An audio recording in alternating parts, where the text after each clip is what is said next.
It felt like I wasn't as important. I can remember one time we were traveling, I think it was my birthday, and you started getting mad at me about a conversation that I had with her that I don't know how you knew about. Don't go down that road. We're trying to heal things. More destruction is going to help us here. Okay. Then if I can't talk freely, then let's just leave it as I don't really want to. You ever have the feeling you kind of like to just sell it all, pick up and move? Do you ever get that sense, or just get away from this whole valley? I picked up the phone to my son's passing here. I want out so bad. Hey besties, welcome back to my channel. We've honestly been waiting a whole year for this moment. The proof is finally out, and my gut instincts, the suspicion I've been carrying, were right all along. Kody's sudden decision to move into a new home, seemingly out of nowhere, and to act like he genuinely cared about Truly, suddenly makes a lot more sense now. It wasn't just about a new house, there were bigger narratives at play, possibly to preempt a looming lawsuit for child support and custody coming from Christine. This season, Kody and Robyn are essentially rewriting history. They're trying to make it appear that the reason for their new home was Kody wanting to escape the place where he received the devastating news about his arranged son's passing. But the truth? Many of you found it shocking, even disgusting, when we went over Kody's excuses for buying a new house, which included his son's death and the need to make space for Truly. Here's the reality. Even after moving into a new 5-bedroom house, Truly still wouldn't have had her own bedroom.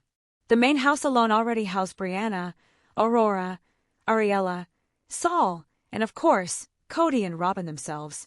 That's 5 bedrooms already fully occupied in a 5-bedroom home. And then there's Dayton. Reports suggest he may have been moved to the garage. Records from Cucamonga County show that in September 2024, Kody and Robyn decided to sign over properties to Janelle and Mary.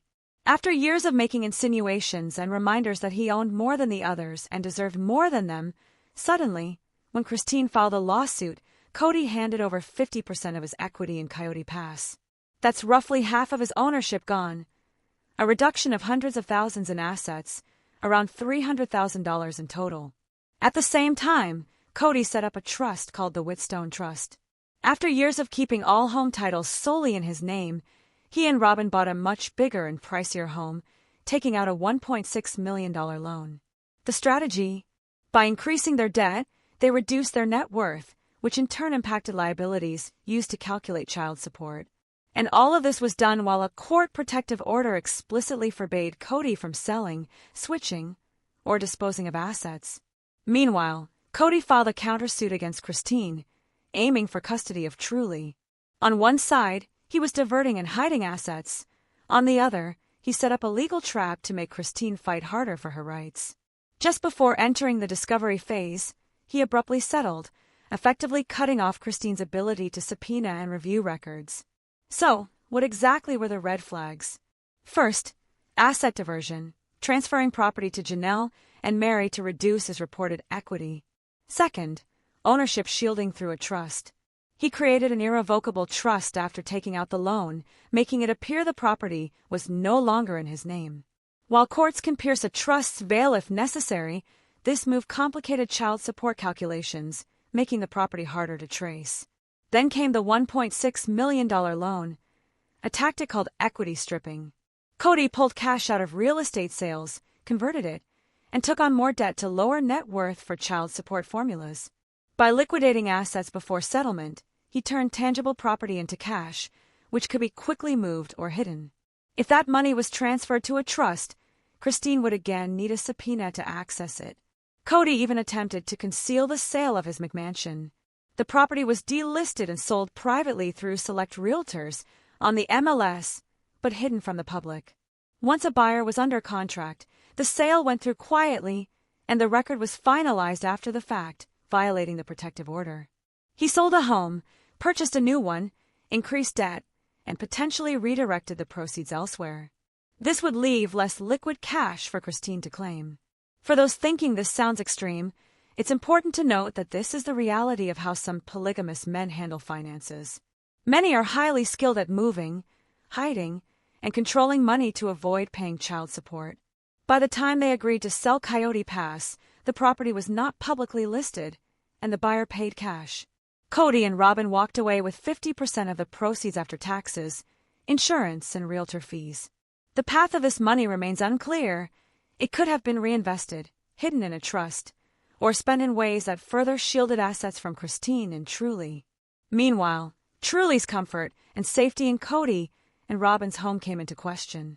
Reports suggest she had to sleep in areas that weren't proper bedrooms, sometimes with only external access and no interior connection to the main house.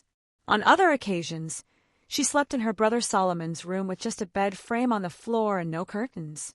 Despite owning a 5-bedroom home, Kody and Robyn failed to create a safe and private space for Truly. After repeated uncomfortable stays, Truly made the decision not to return alone. The legal landscape also played a role. Christine's attorneys faced delays and barriers in discovery, while Kody missed mandatory parenting and mediation classes. This slowed the process and complicated custody considerations. When Christine raised concerns about Truly's safety and potential neglect, the court began reviewing the situation carefully. Christine's book, released in September 2025, confirmed troubling details about Truly's living conditions in Kody and Robyn's house. She documented instances of discomfort and neglect, strengthening the claim that the child's well-being had been compromised. The court considered these allegations seriously, highlighting the high-conflict nature of the case and the potential need for oversight, such as a guardian ad litem, to protect Truly's best interests. Financially, Kody continued to make questionable moves even after the settlement. He purchased luxury vehicles, expensive art, and high-end jewelry, all while maintaining significant debt from the $1.6 million loan.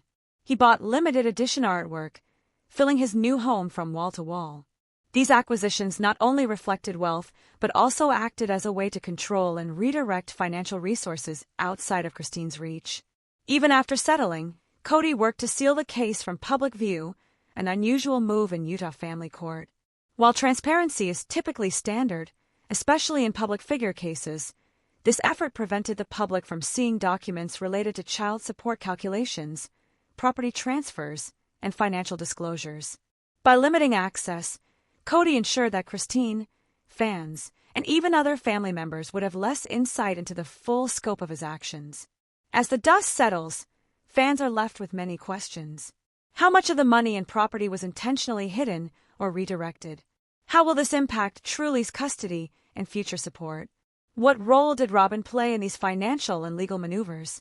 While some details remain speculative, public records and documented transactions provide strong evidence that Kody and Robyn engaged in strategic planning to protect their interests while minimizing financial obligations to Christine and Truly. This revelation is significant not just for the Brown family, but for fans of sister wives everywhere. It exposes the harsh realities of manipulation, power struggles, and financial control within high-profile polygamous families. Christine's persistence, strength, and commitment to her daughter serve as an inspiring example of standing up for one's rights despite enormous obstacles. Ultimately, the situation underscores a larger truth. Transparency, accountability, and fairness are crucial, even within families and relationships that seem tightly knit on the surface. Kody's pattern of asset diversion, trust formation, and legal maneuvering paints a picture of calculated control. Christine's vigilance and legal actions reveal the importance of monitoring, confronting, and challenging systems of inequality and manipulation. Fans continue to dissect every episode, every word, and every transaction, searching for clues and evidence. The commentary, speculation, and analysis around this case highlight not only the drama of reality television, but also the serious implications of financial and custodial decisions in real life. For many, this is a wake-up call to consider how money, power, and control can shape family dynamics in unexpected ways. Through all of this, Truly remains at the center, a young teenager navigating her parents' conflicts while asserting her own voice and choices. Her courage in making her living preferences known is both commendable and deeply human. It's a reminder that children often bear the weight of adult decisions, and their welfare must always remain a priority. As the season unfolds, viewers can expect more revelations, more surprises, and more emotional moments that will continue to shape the narrative around the Brown family. Christine's fight for justice, Kody's strategies to protect assets, and Robyn's role in the unfolding drama will remain central to discussions, debates, and fan theories. In conclusion, what we've seen so far is a mixture of legal strategy, emotional complexity, and family drama that few could have anticipated. The unfolding story provides insight into how public figures handle private disputes, how assets and custody intersect, and how determination and resilience can challenge even the most entrenched systems of control. Ultimately, this is a story of courage, exposure, and the ongoing battle for fairness. Christine Woolley's efforts, Kody Brown's strategies, and Robyn's involvement all combine to create one of the most talked-about narratives in recent Sister Wives history. For fans, this is a season that cannot be missed, one that will have lasting effects on the family, the show, and everyone watching. Kody and Robyn walked away with half of the proceeds after covering all taxes, insurance, and realtor fees. That net sum, however, is a mystery. Nobody really knows where it ended up. Kody could have reinvested it into other properties, placed it into a revocable trust, or spent it on personal luxuries, effectively keeping it out of Truly's reach and leaving Christine with no access. All the while, he was claiming to the court that he wanted custody of Truly, which only added layers of complexity for Christine. Her legal team faced constant delays in discovery because Kody strategically slowed down the process. He avoided being served promptly, filed a countersuit, forced Christine to respond, and then postponed completing mandatory parenting classes. In Utah, before a case can proceed to trial or even a pretrial hearing, parties must go through mediation and complete several prerequisites, including parenting and divorce classes. Kody deliberately delayed and even missed the deadlines for these classes, while Christine completed hers on time, without any holdups. Eventually, Kody and Christine had a hearing with the magistrate judge and commissioner. During this session, Christine highlighted that this could be a high-conflict case and suggested that a professional might need to inspect Kody's home to ensure it was suitable for a child. She also raised concerns about the need to review his parenting alongside Robyn's. Christine recommended that a guardian ad litem could be appointed to protect Truly's best interests. The commissioner classified the case in a category that implied possible allegations of abuse. When Christine's book was released in September 2025, it shed even more light on Truly's experiences. At Kody and Robyn's home, Truly didn't have a proper bedroom. On one occasion, she slept in a room with exterior access only, a space separate from the rest of the house, almost like its own suite. It wasn't a mother-in-law suite. It had no kitchen, no bathroom, and was just a basic bedroom with an outside door as the only entrance. During another sleepover, Truly had to stay in her brother Solomon's bedroom, which had only a bed frame on the floor and no curtains on the windows. Despite owning a 5-bedroom home, Kody and Robyn never created a proper space for Truly. After 2 such experiences and feeling ignored during her stays, Truly decided she would no longer visit their home alone. On subsequent visits, she went only with her sisters and has never been seen staying at her dad's house alone again. Truly has never returned to Flagstaff solo. Based on everything that unfolded, it seems likely that allegations of neglect or even abuse played a role. Once these concerns reached the court, Kody quickly agreed to a settlement. By the time the settlement was finalized in May 2025, Coyote Pass had been sold. Kody had acquired a new home, his previous property had been sold, he had taken on additional debt, and his net assets had decreased by offloading Coyote Pass.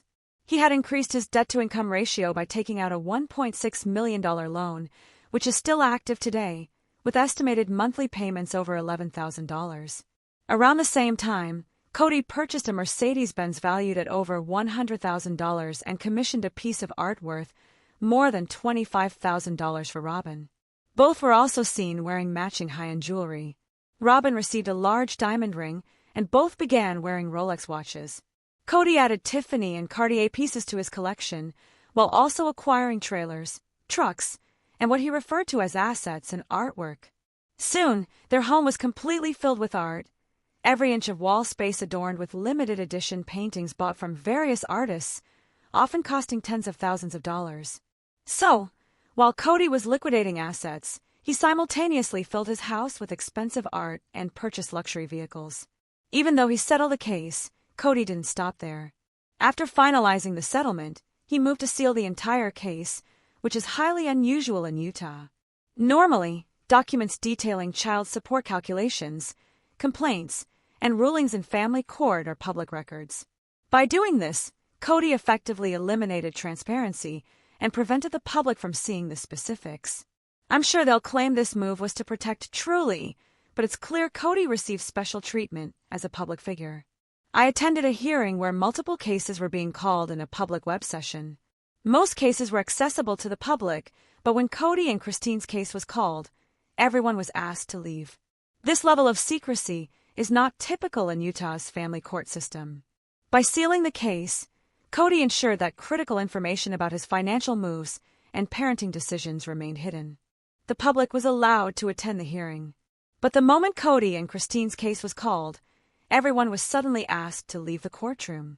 Once again, Kody received special treatment that most people wouldn't have.